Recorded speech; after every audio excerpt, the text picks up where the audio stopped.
নমস্কাৰ দৰ্শকসকল, মই মীনাক্ষীয়ে পুনৰ আপোনালোকলৈ লৈ আহিছোঁ এটা নতুন ৰেচিপি আৰু আজি বনাবলৈ লৈছোঁ চুজিৰ মিঠা ইডলি। যাৰ বাবে আমাক লাগিব চুজি। এয়া মই আধা কেজি চুজি লৈছোঁ। ডাঙৰ বাউলত এটা বাতি চেনি লৈছোঁ, সৰু বাতি এবাতি গাখীৰ লৈছোঁ। এয়া বাদাম লৈছোঁ, বাদামবোৰ মই মিহি মিহিকৈ কাটি লৈছোঁ, একেবাৰে গুড়ি কৰা নাই। আকৌ লাগিব নাৰিকল। মই এয়া ডাব নাৰিকল মিহিকৈ কুটি লৈছোঁ। আপোনালোকে যদি কেঁচা নাৰিকল ল'ব বিচাৰে তেনেহ'লে নাৰিকলটো পিচি তাক ভাজি ল'ব। তাৰপাছত লৈছোঁ এয়া ৰিফাইন তেল আৰু গোটেইখিনি মিক্স কৰিবৰ কাৰণে পানী লৈছোঁ। এয়া লৈছোঁ বেকিং পাউডাৰ আৰু অকণমান মই এয়া ইলাচি ডালচেনিৰ গুড়ি লৈছোঁ। এতিয়া এই গোটেইখিনিৰে মই এটা পেষ্ট বনাব লাগিব। মই এটা পাত্ৰ লৈছোঁ আৰু ইয়াতে মই সকলোখিনি সামগ্ৰী এটা এটাকৈ দি ভালদৰে মিক্স কৰি ল'ম। আপোনালোকে জোখ আন্দাজ অনুসৰি মিঠা প্ৰয়োগ কৰিব। যদি বেছি মিঠা খায় তেনেহ'লে বেছি চেনি দিব আৰু কম মিঠা খালে কমকৈ চেনি দিব পাৰে। আৰু যদি নাৰিকল দিয়াৰ ক্ষেত্ৰত কেঁচা নাৰিকল দিলে নাৰিকলখিনি আপোনালোকে ৰুকি তাক ভালদৰে ভাজি ল'ব। যদি নাৰিকলখিনি কেঁচাকৈ দি দিয়া হয় তেনেহ'লে সোনকালে বেয়া হৈ যোৱাৰ সম্ভাৱনা থাকে পিঠাটো।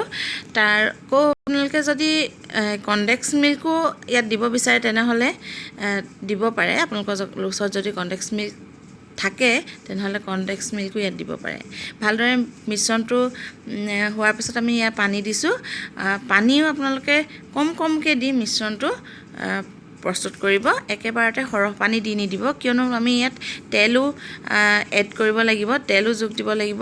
তেল দিয়াৰ পিছত মিশ্ৰণটো আৰু বেছি পনীয়া হৈ যাব। গতিকে প্ৰথমতেই আমি পানী দি মিশ্ৰণটো যদি বেছি পাতলা কৰি দিওঁ তেতিয়াহ'লে পিঠাটো ভাল নহ'ব, ইডলিটো ভাল নহ'ব। গতিকে কমকৈ পানী দি আৰু বৰ বেছি পনীয়াকৈ ইয়াক গুলি নল'ব।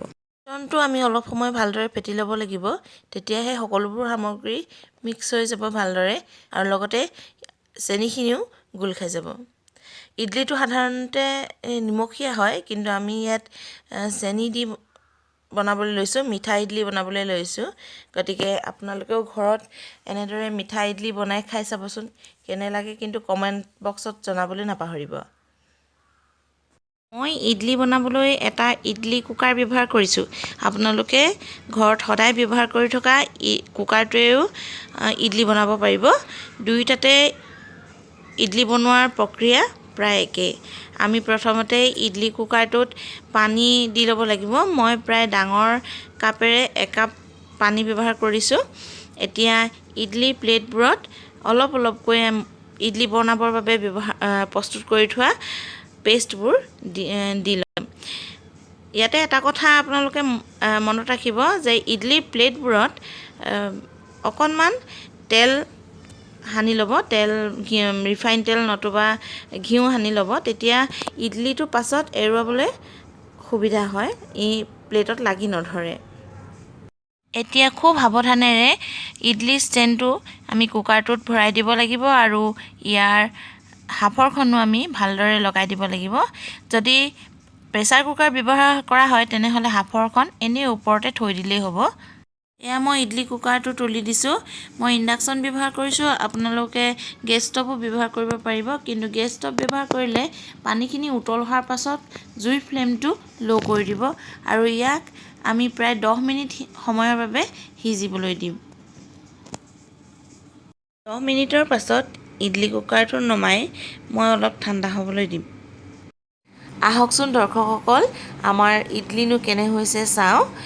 এয়া মোৰ ইডলি ধুনীয়াকৈ সিজি গৈছে।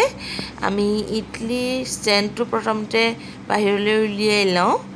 তাৰপাছত এখন ছুৰীৰ সহায়ত এটা পাত্ৰত ইডলিবোৰ ভালদৰে আমি উলিয়াই ল'ব লাগিব। চাওক, ইডলিবোৰ ধুনীয়াকৈ ফুলিও উঠিছে। গতিকে এতিয়া মই এখন প্লেটত ছুৰীৰ সহায়ত ইডলিবোৰ বাহিৰলৈ উলিয়াই ল'ম। যিহেতু মই প্লেটবোৰত আগতে তেল সানি লৈছিলোঁ, গতিকে খুব সুন্দৰকৈ ইডলিবোৰ প্লেটৰ পৰা এৰাই গৈছে। অকণমান ঠাণ্ডা হ'লেহে ইডলিবোৰ প্লেটৰ পৰা এৰাব লাগে, তেতিয়া ই ভাঙি নাযায়। মিঠা ইডলি খাবলৈ খুবেই সোৱাদ লগা হয়। খুব কম সময়তে আৰু খুব সহজতে আমি ইয়াক ঘৰতে প্ৰস্তুত কৰিব পাৰোঁ। আপোনালোকেও এনেদৰে মিঠা ইডলি ঘৰতে বনাই খাই চাব, নিশ্চয় ভাল পাব। চাওক মোৰ ইডলি হৈ গৈছে আৰু খুব ধুনীয়াকৈ সিজিছে আৰু কোমল হৈছে। দৰ্শকসকল, ভিডিঅ'টো শেষলৈকে চোৱাৰ বাবে ধন্যবাদ। যদি ইডলি খাই ভাল পায় তেনেহ'লে ভিডিঅ'টো এটা লাইক কৰি দিব আৰু যিসকলে মোৰ চেনেলটো ছাবস্ক্ৰাইব কৰা নাই তেওঁলোকে ছাবস্ক্ৰাইব কৰি ল'ব। আজিলৈ ইমানতে আহোঁ, ধন্যবাদ।